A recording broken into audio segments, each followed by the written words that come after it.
Assalamualaikum warahmatullahi wabarakatuh. Waalaikumsalam warahmatullahi wabarakatuh. Bismillahirrahmanirrahim. Alhamdulillahi rabbil alamin. Wassalatu wassalamu ala ashrafil anbiya'i wal mursalin, sayyidina wa maulana wa habibina wa syafi'ina Muhammadin wa ala alihi wa ashabihi al-mujahidin at-tahirin, amma ba'du. Saudara-saudara kaum muslimin rahimakumullah, pada pertemuan kali ini kita akan membicarakan riwayat Nabi Allah Ibrahim alaihi salam.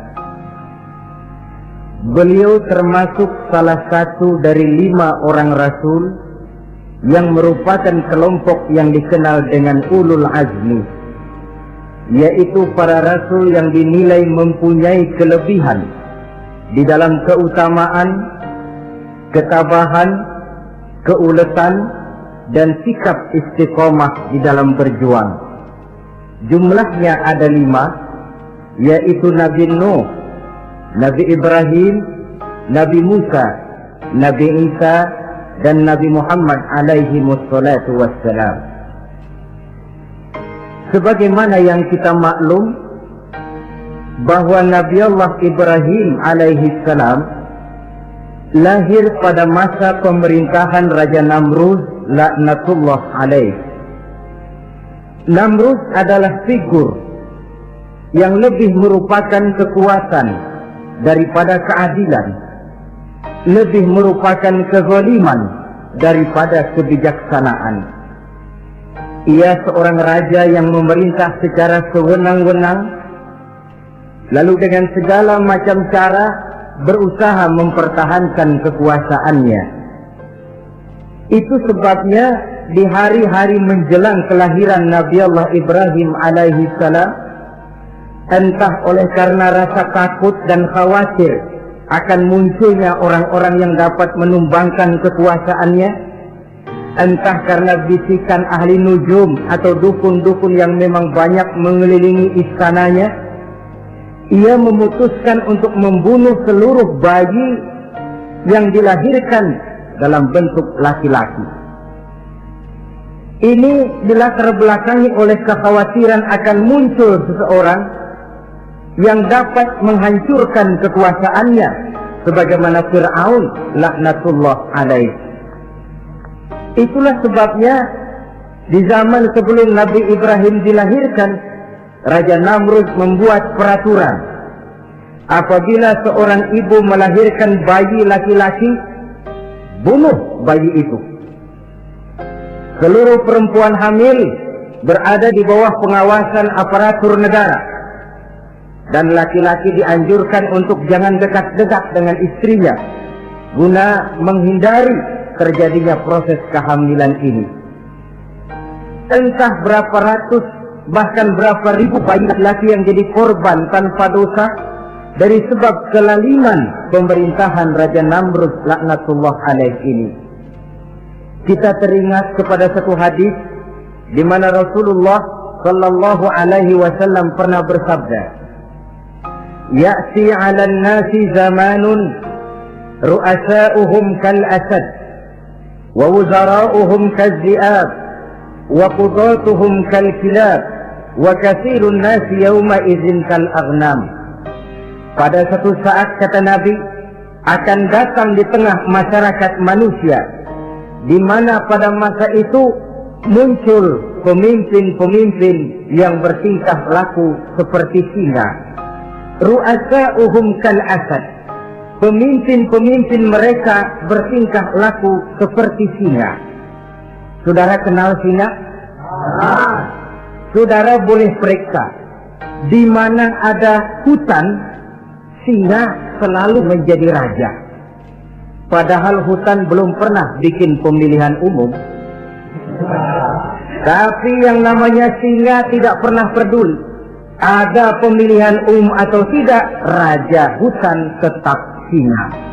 Kenapa? Karena singa menjadi raja di hutan bukan berdasarkan kebenaran, tapi karena kekuatan. Karena kuat, maka dia naik jadi raja. Soal benar atau tidak, soal lain. Maka sebagai akibatnya, setelah si singa ini naik menjadi raja hutan, dia bukan melindungi rakyatnya, malah makanin rakyatnya. Coba saudara lihat di hutan. Kambing rakyat hutan dimakan oleh singa. Ayam rakyat hutan dimakan oleh singa. Sapi rakyat hutan dimakan oleh singa. Inilah akibatnya karena singa naik berdasarkan kekuatan. Setelah naik bukan melindungi rakyatnya, malah makanin rakyatnya. Mental semacam inilah yang dimiliki oleh Raja Namrud laknatullah alaih. Cuma karena rasa ketakutan akan datang orang yang akan menumbangkan kekuasaannya, maka seluruh bayi laki-laki harus dibunuh tanpa dosa apapun. Itulah kata Nabi, akan datang di tengah masyarakat manusia muncul pemimpin-pemimpin yang mentalnya seperti singa. Nah kalau yang jadi pemimpin sudah seperti singa, wa wuzara'uhum kazzi'ab. Yang jadi wazir, yang jadi menteri, kata Nabi, lagunya seperti serigala. Nyetel ini, tapi serigala. Apa serigala itu? Saudara tahu dalam dongeng anak-anak, serigala itu kan binatang yang paling licik. Untuk terang-terangan dia tidak berani karena tidak punya kekuatan seperti sang singa. Maka dia pakai ilmu kelicikannya. Serigala itu kalau ingin makan daging ayam, pakai bulu ayam. Kalau kepengen makan daging kambing, pakai bulu kambing. Pendeknya, serigala binatang yang menghalalkan segala macam cara asal tujuan tercapai. Itulah serigala. Lambang dari sifat kelicikan. Lempar batu, sembunyi tangan. Pengen makan daging ayam, pakai bulu ayam, nyaruh jadi ayam. Pengen makan daging kambing, pakai bulu kambing, nyaruh jadi kambing. Ini akibat dari yang pertama tadi. Pemimpin seperti singa, lalu menteri pun seperti serigala. Efeknya kemudian yang segera menyusul apa? Wa qudatuhum kal kilab. Kalau pemimpin sudah seperti singa, menteri sudah seperti serigala, wa qudatuhum kal kilab, akan muncullah para penegak hukum yang mentalnya seperti anjing. Inna lillahi wa inna ilaihi raji'un. Penegak hukum yang mentalnya seperti anjing itu. Anjing, saudara lihat, anjing akan setia kepada siapa saja yang memberinya daging. Kalau dia disuruh jaga rumah, dia tidak bisa membedakan mana yang maling, mana yang kamu. Biar yang datang kamu, kalau nggak bawa apa-apa, pasti digonggong. Biar yang datang maling, kalau bawa daging, anjing kalem. Pokoknya siapa yang berdaging, itulah majikan saya. Apa kata majikan saya, itulah yang saya laksanakan. Maka hilang kebenaran hukum, hancur norma-norma keadilan. Oleh karena apa? Oleh karena anjing dapat daging. Lalu dalam kondisi semacam itu, yang jadi rakyat bagaimana? Kata Nabi, wa katsirun nas yauma idzin kal aghnam. Adapun kebanyakan orang pada masa itu, lagunya sudah seperti kambing. Saudara, kambing itu binatang yang cuma menang groyokan dan tidak punya alternatif. Namanya kambing, digiring ke lapangan mbe. Betul kan? Digiring ke kuali mbe. Dikasih makan rumput mbe. Sampai pun mau dipotong masih mbe juga. Tidak punya pilihan lain si kambing ini, tidak punya alternatif lain. Kondisi semacam inilah yang terjadi di masa pemerintahan Raja Namrud laknatullah alaih. Oleh karena diiming-iming, dibisiki oleh dukun-dukunnya, oleh nujum-nujum yang mengelilingi istananya bahwa akan datang seorang anak laki yang kelak akan menumbangkan kekuasaannya, dia mengeluarkan peraturan. Ya, peraturan singa. Mulai saat ini diumumkan kepada seluruh rakyat, siapa-siapa perempuan melahirkan bayi laki-laki, bunuh hidup-hidup. Seluruh orang bunting di bawah pengawasan Hansip negara. Dan mulai malam ini, supaya semua kaum bapak jarang-jarang tidur sama istrinya. Namanya peraturan Namrud. Tapi apa yang memang Allah kehendaki untuk terjadi, pasti terjadi. Yaitu kelahiran Nabi Allah Ibrahim alaihi salam. Pada saat beliau terlahir ke alam ini, oleh ayahnya yang bernama Azar, disembunyikan di dalam sebuah gua. Di sini bertemu antara nurani seorang bapak dan ketaatan kepada raja. Dia ingin taat kepada raja, dia mesti membunuh anaknya. Tapi sebagai bapak, dia sayang kepada anaknya, dia harus selamatkan. Dicarinya jalan tengah, maka Ibrahim disembunyikan di dalam sebuah gua dengan satu perhitungan tentunya. Lu mati, ya nggak apa-apa, lu hidup ya syukur. Sebab ini pertimbangan dia akan bikin susah dia di masa yang akan datang. Coba anak dalam kondisi apa adanya ditaruh di dalam gua, menurut perhitungan logika mati ini. Namun apa yang terjadi? Nabi Allah Ibrahim yang sejak masa bayi diletakkan dalam gua dipelihara oleh Allah. Dan kalau Allah yang sudah memelihara, orang mana yang sanggup mendatangkan bencana dan mudarat?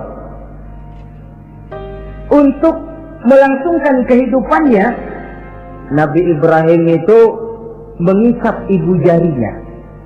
Dan konon menurut riwayat dari ibu jarinya itu keluarlah madu.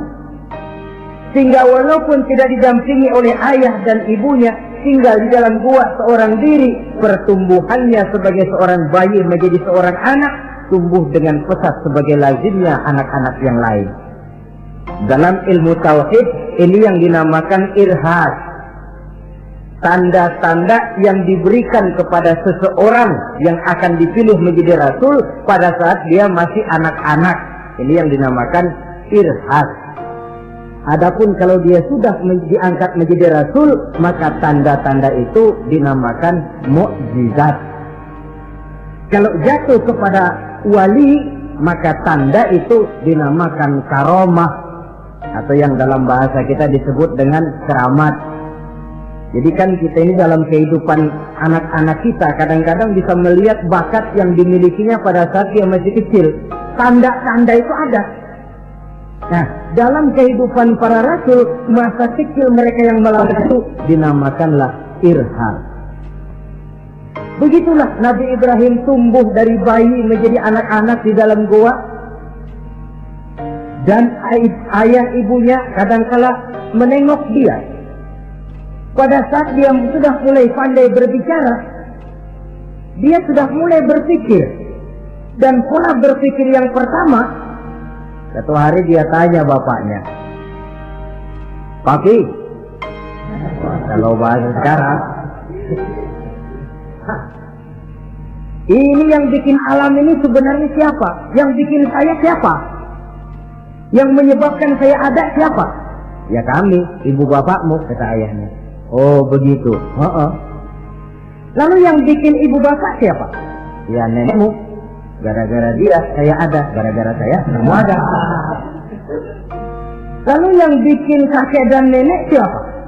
"Ya buyutmu." "Lalu yang bikin buyut siapa?" "Ya bapaknya buyut." "Yang bikin bapaknya buyut?" "Ya kakeknya buyut." Kalau gitu nggak pernah selesai dong. Tentu akan ada pencipta pertama. Siapa pencipta pertama itu? Bapaknya buntu. "Lu jangan usil dah." Teman-teman lu juga nggak pernah nanyain urusan kayak begini. Saya nggak puas, Pak. Begini sekarang, saya mau tanya. Ini kaum kita nyembah apa? Nyembah berhala. Nah yang bikin berhala itu siapa? Saya, bapakmu, Hazar. Kaum kita menyembah berhala, bapak. Kenapa nggak nyembah bapak aja kok tanggung-tanggung? Jawaban ayahnya tidak membuat ia jadi puas. Terus merenung siapa gerangan pencipta pertama, siapa gerangan yang patut disembah dengan sebenarnya, siapa gerangan pencipta alam semesta ini.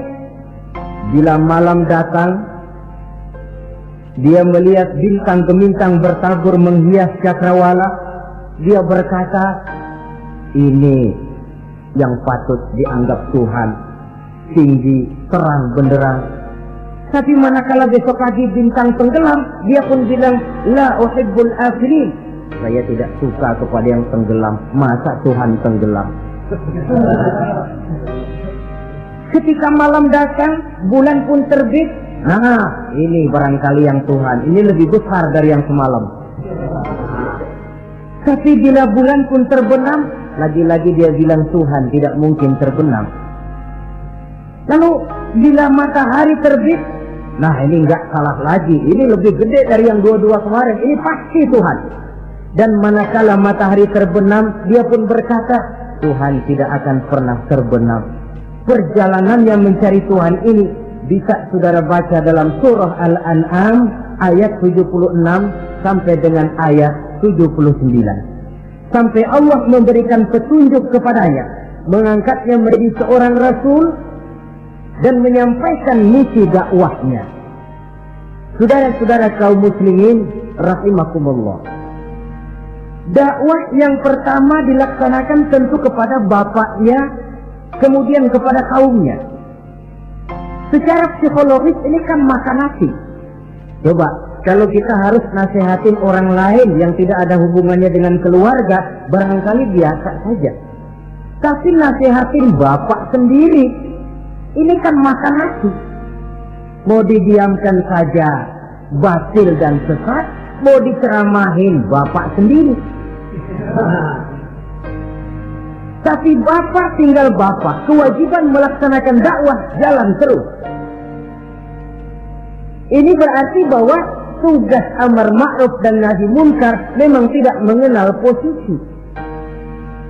Begitulah saudara-saudara, sampai kepada satu hari Nabi Ibrahim melaksanakan dialog dengan kaumnya. Saudara-saudara, hadhihi tamathil allati antum laha akifun. Surah Al-Anbiya ayat 51. Saudara-saudara, berhala-berhala ini yang bapak saya yang buat, inikah yang selama ini tuan-tuan sembah? Kaumnya menjawab, qalu wajadna aba'ana laha abidin. Iya, sebab nenek moyang kami, nenek moyang kita juga dulu nyembah itu. Bagaimana nenek moyang kita, begitulah kita. Jawab Nabi Ibrahim, laqad kuntum wa aba'ukum fi dhalalin mubin. Sebenarnya kamu dan nenek moyangmu sama, borongan satu gerbong sesat. Kok kamu ngikutin nenek moyang kamu? Mereka nggak berpikir, kamu nggak ikut berpikir. Mereka sesat, kamu ikut sesat. Kamu sudah hidup di satu zaman yang maju sekarang ini. Kenapa mau kembali ke zaman nenek moyang dulu? Menyembah berhala yang nyata-nyata tidak sanggup mendengar, tidak sanggup melihat, tidak sanggup memberikan manfaat mudarat. Pokoknya kalau kamu tidak tinggalkan berhala-berhala ini, suatu saat pasti akan saya sikat dan saya hancurkan. Jadi saudara-saudara, prinsip dakwah itu memang tentu harus bil hikmah wal mau'izatil hasanah, dengan bijaksana dan dengan nasihat-nasihat yang baik. Tapi kalau sudah mencegah suatu kemungkaran, kata Nabi, man ra'a minkum munkaran falyughayyirhu biyadihi. Siapa di antara kamu yang melihat suatu kemungkaran, hendaklah dia berusaha merubah dengan kekuatan tangannya.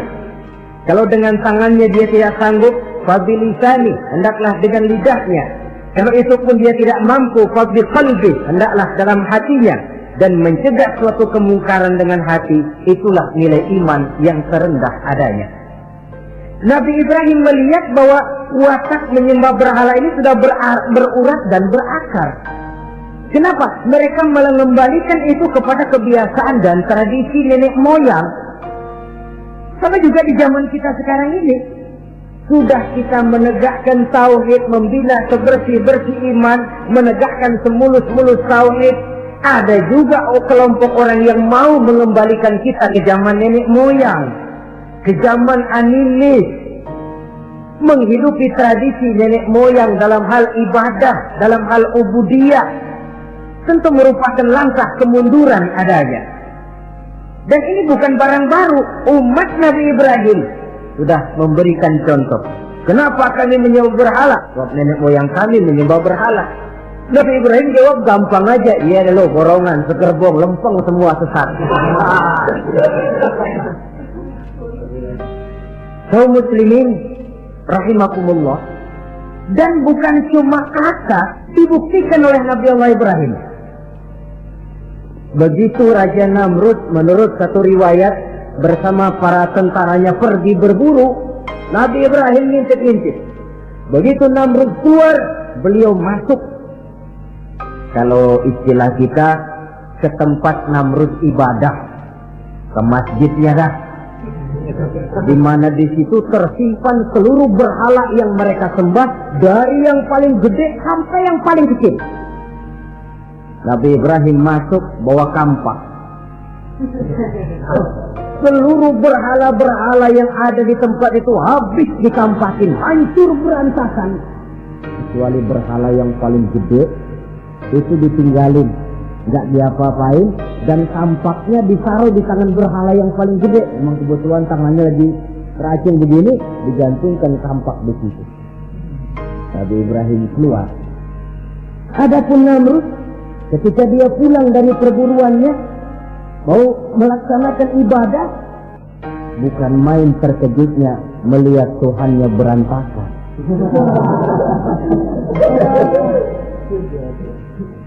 Waduh, ini celaka, kerjaan siapa ini?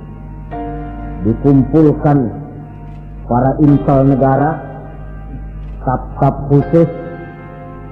Ini ada supersip masuk kemari, mengganggu stabilitas peribadatan kita. Ini mesti dicari siapa biang keroknya ini.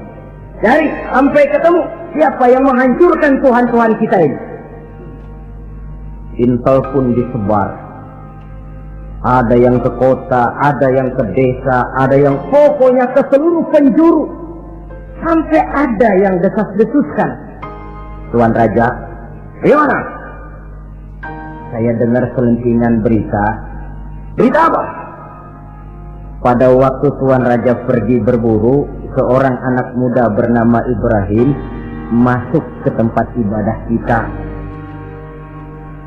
Barangkali dia yang menghancurkan patung-patung kita.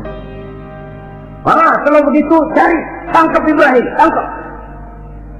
Panggil kepala intel. Dipanggil, kamu cari orang namanya Ibrahim, tangkap.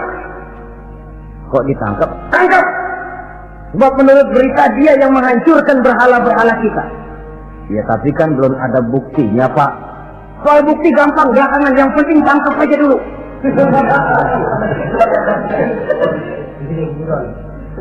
Ini supersip ini. Saudara-saudara, dicarilah Nabi Allah Ibrahim, ketemu, dihadapkan kepada Raja Namrud, disidang di pengadilan terbuka, disaksikan orang banyak, dibuka oleh Raja Namrud. Sidang luar biasa dalam rangka memeriksa dan mengadili tertuduh Ibrahim. Dengan ini kami nyatakan dibuka untuk umum. Terdakwa supaya dibawa ke dalam ruangan sidang. dihadapkan Nabi Ibrahim. Nama Ibrahim. Orang tua. Tuduhan menghancurkan berhala. Hadza bi alihatina ya Ibrahim. Ibrahim, benarkah kamu yang menghancurkan Tuhan-Tuhan kami? Siapa bilang? Ada berita yang sampai kepada kami. Ketika kami keluar, kau masuk ke tempat kami ibadah. Ngaku aja dan ngaku. Daripada urusan jadi panjang, mendingan ngaku aja dah. Kata Nabi Ibrahim, enggak. Bal fa'aluhu kabiruhum hada. Yang menghancurkan berhala-berhala Tuhan, berhala yang paling besar ini. Yang paling besar ini. Besarnya nunjuk ke patung, ininya nunjuk ke dirinya. Kabiruhum kepada berhala, hada kepada dirinya sendiri. Wah, enggak, kata Nabi Ibrahim. Setahu saya enggak semua berhala hancur. Saya dengar yang paling gede enggak apa-apa. Ya, dan ada kampak di tangannya. Kali yang gede tuh iseng. Jadi yang kecil-kecil ini dikampakin semua sama yang gede. Oh, buktinya kampak masih ada di tangannya kok. Tanya aja dia. Kata Namrud Ibrahim, kamu sudah gila apa? Kenapa? Masa saya disuruh nyembah berhala, disuruh nanya berhala? Jadi nggak bisa jawab dia? Nggak bisa jawab. Nah kalau nggak bisa jawab, kenapa disembah? Yang gila saya apa sampean?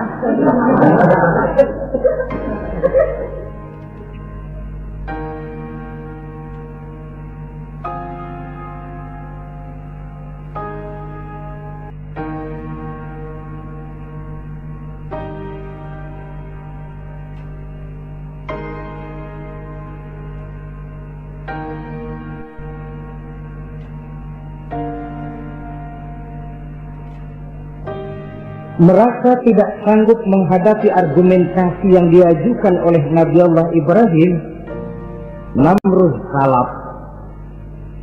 Dalam kesalapannya itulah ia menjatuhkan vonis bahwa Nabi Allah Ibrahim dihukum bakar hidup-hidup. Pada hari yang ditentukan, dikumpulkanlah kayu bakar sebanyak-banyaknya, hingga merupakan timbunan besar yang menyerupai sebuah bukit kecil. Apabila segalanya telah siap, kayu bakar itu pun disulut orang, dan api mulai menjilat ke sana kemari, makin lama makin besar, makin lama makin besar, sehingga tentara Namrud bingung. Ini Ibrahim bagaimana ngebakarnya? Kalau kita anterin ke api, kitanya ikut angus, dilemparin nggak mungkin sampai. Lalu mereka menemukan akal, dibuat semacam lentingan busur panah. Kalau istilah kita di kampung kayak selepetan begitu. Sehingga Nabi Ibrahim dilemparkan dan tepat jatuh di tengah kobaran api yang menggunung. Namrud tentu saja memandang dengan perasaan puas. Segenap konco-konco dan antek-anteknya melihat dengan hati yang lega. Dan semuanya merasa hancur sudah biang kerok yang selama ini menjadi racun dan duri dalam kehidupan kita.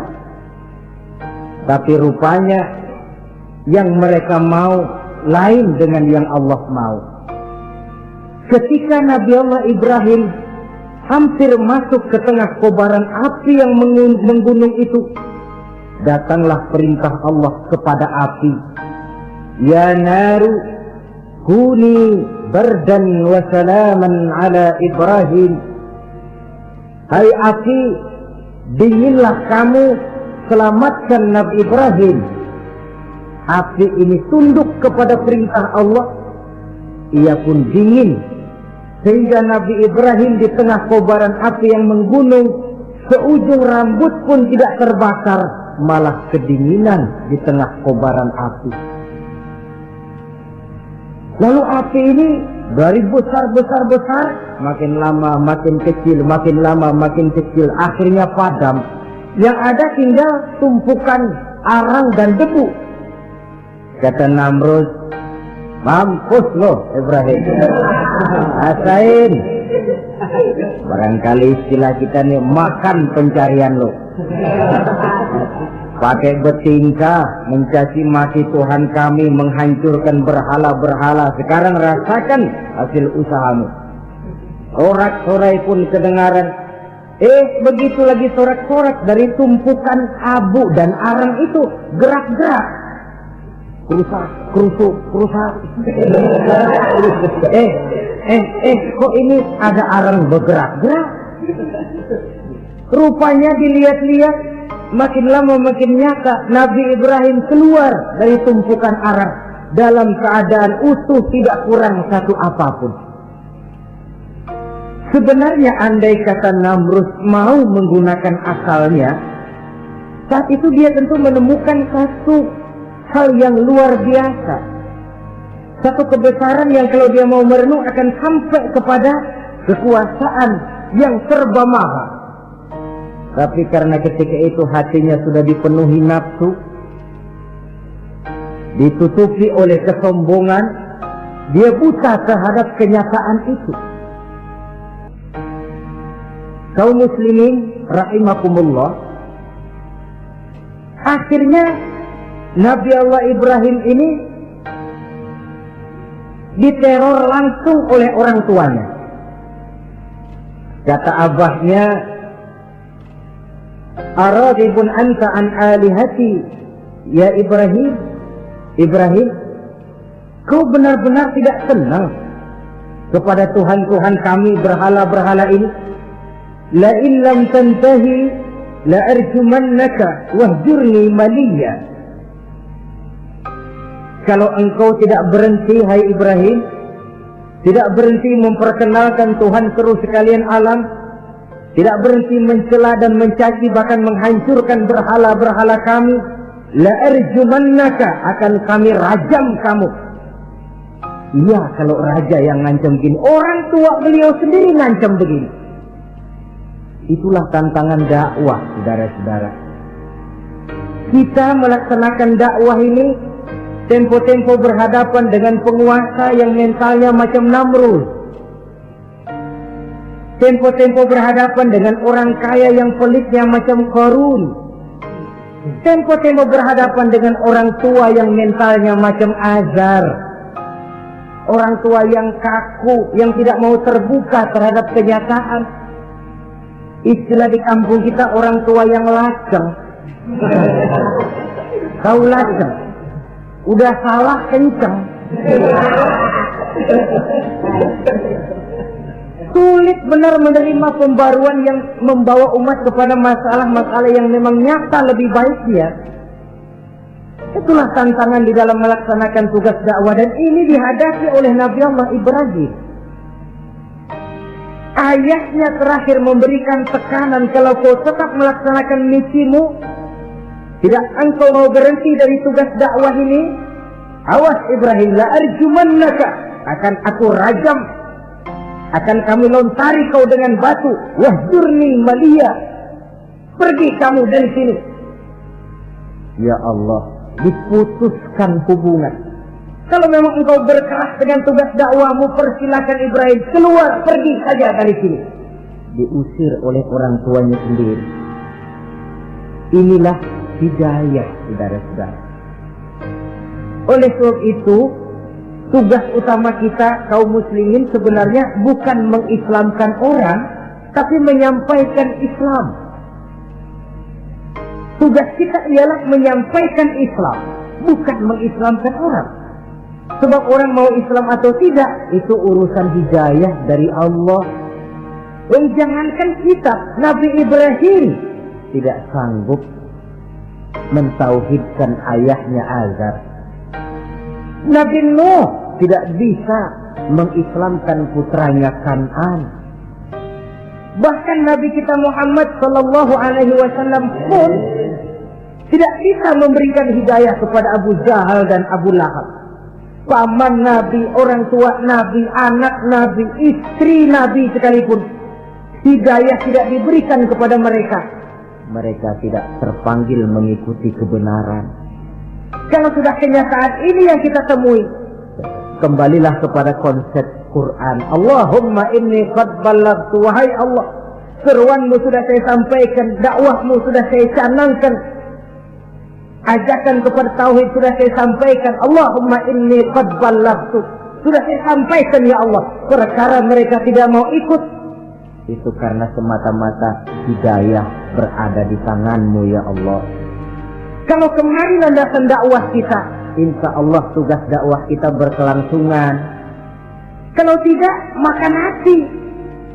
Kita pikirin, ya orang gua ajak benar-benar nggak mau, ya dipikirin. Saya ajak ngaji malah dikasih mati, saya ajak yang baik malah saya dicemoohkan. Kok begini dakwah? Akhirnya dipikirin, sakit jantungan. Sudah orang nggak kena kita ajak beriman, kita sendiri makan ke dalam. Itulah Quran meletakkan konsepsi dasar, sampaikan dakwah dengan baik, bil hikmah wal mau'izatil hasanah wajadilhum billati hiya ahsan. Kalau ternyata metode sudah baik tapi orang tidak juga mau beriman, tanamkan dalam hati, Allahumma inni qad ballaghtu, ya Allah, tugas saya cuma sekedar menyampaikan. Perkara mereka tidak mau, saya sudah menyampaikan ya Allah, terserah hidayahmu. Kelapangan jiwa akan kita temui di sana. Entah berhadapan dengan penguasa yang punya mental kayak Namrud, bertingkah laku sewenang-wenang, aji mumpung, mentang-mentang kuasa lalu saenake dhewe, menghitamkan yang putih, memutihkan yang hitam menurut seleranya saja. Entah berhadapan dengan orang kaya yang punya mental seperti Qarun, makin kaya tapi makin bakhil, atau berhadapan dengan orang-orang tua yang punya tingkah laku seperti Azar. Diperlukan sikap lapang dada untuk menyampaikan risalah Islam ini. Terhadap reaksi keras dari abahnya ini apa kata Nabi Ibrahim? Surah Maryam ayat 47 menjelaskan, Salamun alaika sa'astaghfiru laka rabbi innahu kana bi hafiyya wa a'tazilukum wa ma ta'buduna min dunillah. Kalau memang begitu abah, salamun alaika. Oke abah, selamat jalan. Marilah kita tempuh jalan kita masing-masing. Saya memang anak bapak, tapi tauhid adalah prinsip. Allah Tuhan saya. Ini prinsip.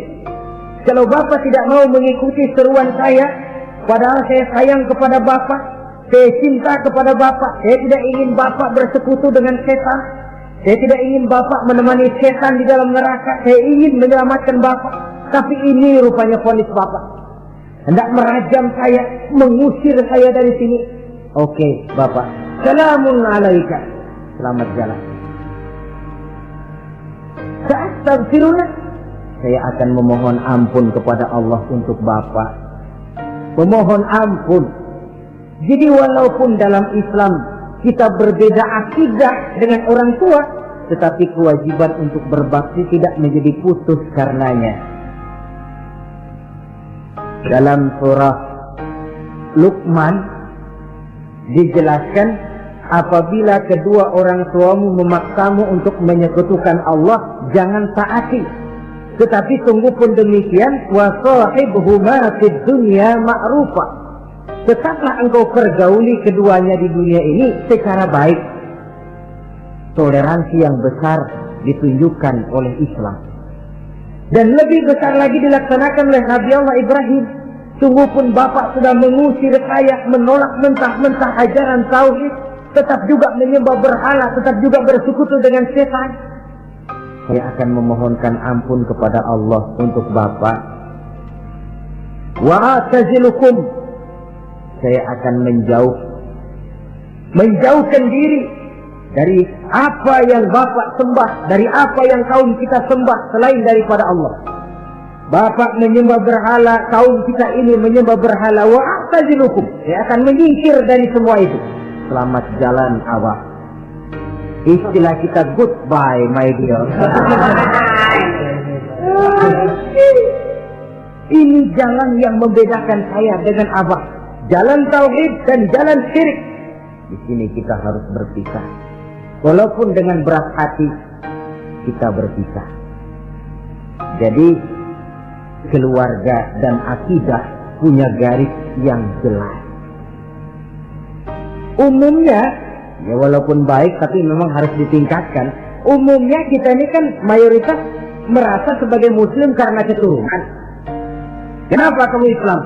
Bapak saya Islam, nenek saya Islam, saya Islam. Baiklah, itu pun baik. Pada mulanya memang harus begitu. Tapi lambat laun kita tentu harus merasakan bahwa keberadaan kita dalam Islam tidak cukup cuma karena faktor keturunan. Dengan kata lain, kita harus memperbaiki kualitas keislaman kita. Inilah proyek utama kita sekarang, mengislamkan orang Islam. Saudara-saudara kaum muslimin rahimakumullah. Maka Nabi Ibrahim pun meninggalkan orang tuanya, meninggalkan kaumnya, uzlah, hijrah ke tempat Baitul Maqdis, daerah di Palestina sekarang ini. Sejarah kehidupan Rasul umumnya memiliki kemiripan. Rata-rata ditentang oleh kaumnya sendiri dan sebagian besar lalu hijrah. Itu barangkali memang resiko dari satu perjuangan. Nah, begitu tantangan yang dihadapinya dalam melaksanakan dakwah. Lalu cobaan-cobaan yang diberikan Allah kepada Nabi Ibrahim pun luar biasa. Pantas kalau beliau itu masuk ulul azmi dan mendapat titel Khalilullah. Nabi Ibrahim titelnya Khalilullah, orang yang mencintai dan dicintai Allah. Khalilullah. Ini terbukti dari cobaan-cobaan yang dihadapinya.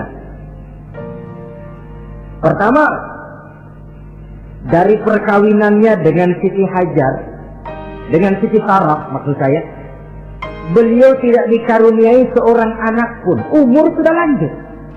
Padahal anak kita tahu pelanjut sejarah, penyambung cerita, si buah hati, belahan jantung. Sampai pada satu hari Hajar musyawarah. Kalau bahasa kita, Bang, bagaimana Hajar? Lama juga kita sudah berumah tangga kan Bang? Lalu, dan kita sejauh ini belum dikaruniai seorang anakku. Ya sabarlah, pada waktunya tentu akan ada juga. Tapi kapan lagi Bang? Usia kita sudah cukup lanjut. Maksud kamu bagaimana Hajar? Begini sajalah Bang. Bagaimana kalau abang kawin saja lagi? Ya Allah, punya istri macam begini, menyuruh lakinya kawin lagi. Tapi dasar Nabi Allah Ibrahim, nggak mau saya kan cinta sama Hajar. Iya, soal cinta saya tahu, dan saya tidak meragukan cinta abang kepada saya. Cuma masalahnya saya nggak bisa memberikan keturunan Bang. Bukan nggak bisa, belum. Sudahlah, kawin saja lagi Bang. Nggak mau nggak mau. Istrinya nyuruh kawin, lakinya ogah-ogahan. Sekarang kan enggak, istrinya larang kawin, suaminya malah nyelintir.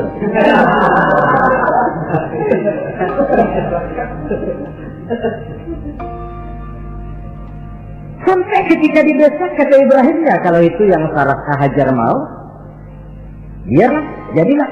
Saya mau kawin lagi dengan syarat kau yang mencarikan istri untuk saya itu.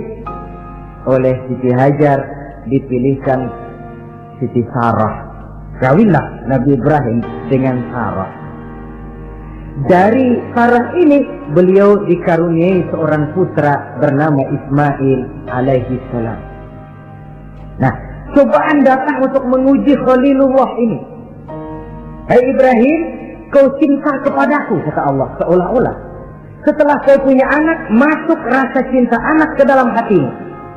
Allah mau buktikan mana cintamu yang lebih besar, kepada anakmu atau kepada aku, kata Allah. Maka turun perintah untuk menyembelih anaknya sendiri. Satu riwayat menceritakan bahwa latar belakang perintah menyembelih anak ini sebenarnya gara-gara Nabi Ibrahim juga ketelepasan ngomong. Beliau pernah menyembelih 300 ekor onta dan 1000 ekor kambing. Dagingnya dibagikan kepada fakir miskin, dilaksanakan penyembelihan itu untuk mendekatkan diri kepada Allah. Dekat. Tidak cuma manusia, malaikat kagum, dipuji Nabi Ibrahim. Bukan main Ibrahim, kaya berani.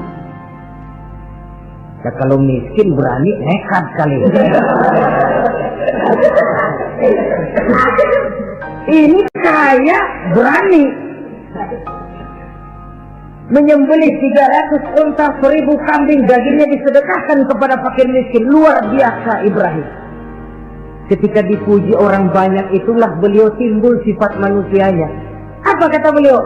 Saya mah jangankan kambing sama unta, anak juga kalau saya punya disuruh potong, saya potong untuk mendekatkan diri kepada Allah. Kenapa ketelepasan ngomong begitu? Sebab waktu itu belum punya anak, ngomongnya enak. Sama juga kita, gue mah kalau punya motor, siapa juga ketemu di jalanan, gue boncengin. Lagi belum punya. Kalau udah punya, lain gayanya. Itu biasa, itu omongan orang belum kaya emang begitu.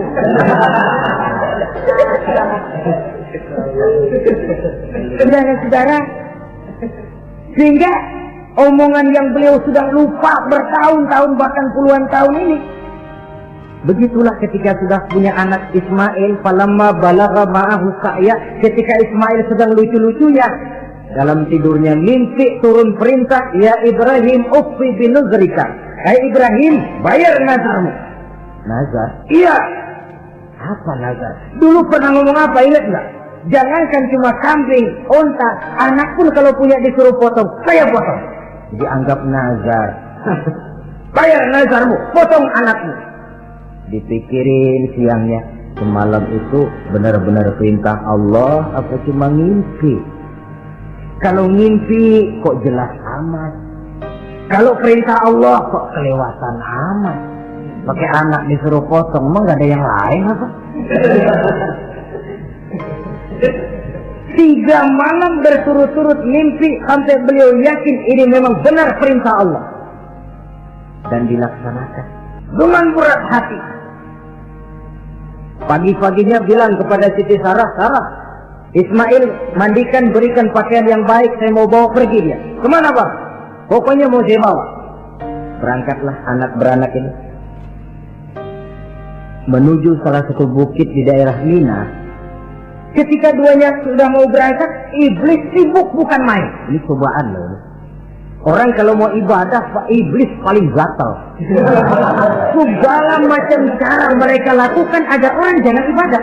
Ini Ibrahim mau membuktikan cintanya kepada Allah. Ya Allah, lihatlah. Walaupun saya sudah punya anak, cinta saya kepadamu lebih besar ya Allah. Walaupun perintah ini menyembelih leher anak sendiri, saya potong karena melaksanakan perintahmu. Iblis ribet. Mula-mula dia bisikin Nabi Ibrahim.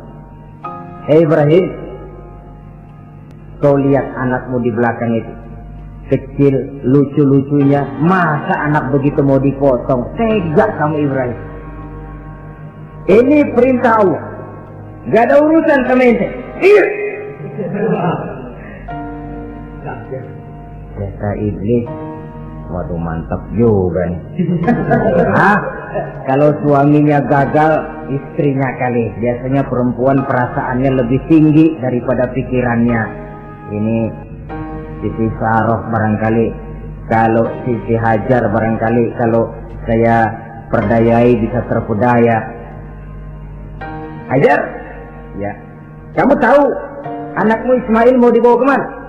Saya tidak tahu. Mau dipotong oleh suamimu Ibrahim. Mau dipotong. Dipotong. Kok bisa begitu? Iya, katanya ini perintah Allah. Iblis, Kalau memang ini perintah Allah, jangankan cuma anak saya Ismail, saya juga ibunya mau ikut dipotong. Wah, kata iblis nih, gilaan lagi dari laki. Saya kira karena perempuan bisa barangkali dilemahkan semangatnya, saya tidak. Ismail nih masih kecil kali ini, gampang dikelecehin. Ismail, kau mau dipotong oleh ayahmu? Dipotong. Kok bisa begitu? Katanya perintah Allah. Kalau memang ini perintah Allah, saya siap. Iblis mau ngomong lagi, Nabi Ismail ngambil batu disambitin iblis. Izhab ya la'in, pergi, laknat, terkutuk kamu. Nyambitinnya itu sampai sekarang jadi ikutan dalam salah satu pelaksanaan ibadah haji yang disebut jumrah, melontar. Itu simbol permusuhan abadi antara manusia dengan iblis. Jadi kalau ada orang mau berbuat baik, iblis itu datang dari 3 penjuru. Dari bapak, dari anak, dari istri. Kadang-kadang bapaknya nggak kena, istrinya dibujukin. Laki lono sok loyar menyumbang masjid. Jangan kasih duit, simpan aja baik-baik. Istri nggak kena, anak. Segala macam cara iblis berusaha. Baru sampai di bukit yang dituju, Nabi Ibrahim buka kartu. Ismail, abah diperintah Allah menyembelih lehermu. Bagaimana? Kerjakan apa jangan? Kalau memang itu perintah Allah, kerjakan abah. Insya Allah abah akan menemukan saya termasuk orang sabar. Ini jawaban anak soleh. Coba kalau jawaban anak pintar nggak soleh, bukan begitu. Ismail, saya disuruh motong lehermu. Bagaimana? Kenapa saya pak? Bapak aja yang tuaan potong.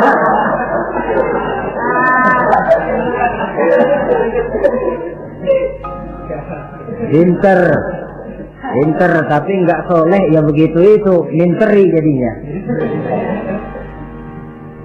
Saudara-saudara, sampai Nabi Ismail diganti oleh Allah dengan seekor kambing kibas. Cobaan terhadap kecintaannya kepada Allah. Kau cinta aku, itu benar. Tapi setelah kau punya anak, rasa cinta anak masuk ke dalam hatimu. Mana lebih besar, cintamu kepada anakmu atau cintamu kepada aku, kata Allah. Terbukti cintanya kepada Allah lebih besar daripada cintanya kepada anaknya. Bukankah nilai cinta itu baru terasa nyata kalau sudah lewat cobaan, lewat pembuktian? Sehingga dengan demikian kata orang, biasanya cinta itu menuntut pengorbanan. Berani bercinta, berani berkorban. Jangan takut berkorban, nggak usah cinta-cintaan.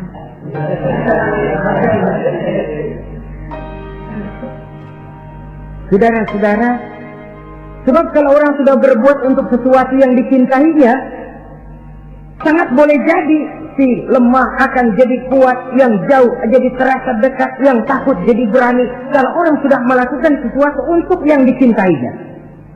Seorang bapak karena cintanya kepada anaknya, dia rela pergi pagi pulang sore, peras keringat banting tulang supaya hari depan anaknya lebih baik daripada dia. Seorang suami yang cinta kepada istrinya, tidak soal dia kepanasan dan kehujanan, mencari yang sulit-sulit yang diinginkan oleh istrinya. Contoh paling dekat saja, kalau istrinya sedang mengidam, biar tengah malam buta minta mangga dan gak musim mangga, rusak-rusak suaminya cari mangga. Cinta memang membuat yang jauh jadi terasa dekat. Lalu cobaan lain ketika turun perintah melaksanakan khitan. Umur beliau menurut riwayat Abi Daud sudah umur 80 tahun. Di zaman belum ada pisau cukur, silet, gunting, kulit sudah alot. Tapi ini perintah Allah, laksanakan, resiko belakangan. Nabi Ibrahim pandai memilah mana kepentingan pribadi, mana perintah Allah. Nah, perkara beliau nanti pindah ke Mekah, membangun Ka'bah sampai kepada hari tuanya, ini berkaitan dengan Nabi Allah Ismail, dan akan kita bicarakan pada pertemuan di mana kita nantinya akan membicarakan riwayat Nabi Ismail alaihi salam. Untuk riwayat Nabi Ibrahim, walaupun serba singkat, hingga ini sajalah dahulu, dan mudah-mudahan menjadi tamsil, ibarat dan contoh yang bisa kita jadikan pegangan di dalam kehidupan kita sehari-hari. Terima kasih banyak atas segala perhatian. Mohon maaf atas segala kekurangan. Usikum wa nafsi bitaqwallah.